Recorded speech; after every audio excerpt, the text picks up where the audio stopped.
జగన్మోహన్ రెడ్డి గారు తన అధికారంలో ఉన్నప్పటికీ అంటే చంద్రబాబు నాయుడు గారి కంటే చాలా యంగ్ పోల్చుకుంటే వయసులో చాలా చిన్నవాడు.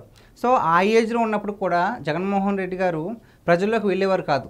కేవలం బటన్లు నొక్కామా, పడిందా లేదా, సో ప్రజల డబ్బు ప్రజలకే ఇస్తున్నాం, డప్పు కొట్టుకుందాం, ఇలాగా మొత్తం 5 సంవత్సరాలు కూడా గడిపేశారు. ప్రజల్లోకి రావడం కానివచ్చు, లేదంటే తాడేపల్లి ప్యాలెస్ నుంచి అక్కడికి ఇక్కడికి వెళ్ళారు తప్ప ప్రజల్లోకి వచ్చి ఒక్కరిని పలకరించి ఇప్పుడు పరామర్శలు చేస్తున్నారు కదా, అప్పుడలా బయటకు వచ్చి మీ సమస్య ఏంటని తెలుసుకునేది లేదు.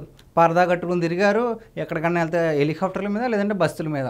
సో దానివల్ల ప్రజల సమస్యలు తెలుసుకునే అవకాశం కూడా లేకపోయింది. కానీ ప్రజెంట్ చంద్రబాబు నాయుడు గారికి వయసు 75 ఏళ్ళండి.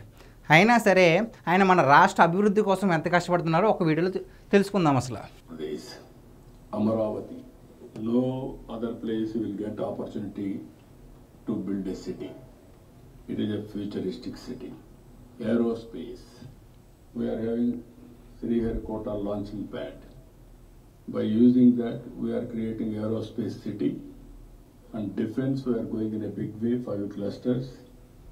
Space technology, I told you. Aerospace, India needs so many flights. That is where we want to attract. So చూసారు కదండి, మనం ఇందాక డిస్కస్ చేసుకున్నట్లేదు. కానీ చంద్రబాబు నాయుడు గారికి 75 ఏళ్ళ వయసులో కూడా ఇంకా సింగపూర్ అని, ఆ దేశం అని, ఈ దేశం అని వెళ్ళి మన ఆంధ్రప్రదేశ్కి ఎలాగైనా సరే పెట్టుబడులు తీసుకురావాలి, పరిశ్రమలు తీసుకురావాలి, ఉపాధి కలిగించాలనే ఉద్దేశంతో ఆయనే మీరు చూస్తున్నట్లుగానే ఆయనే స్వయంగా PPT presentation, power point presentation ఇస్తున్నారు.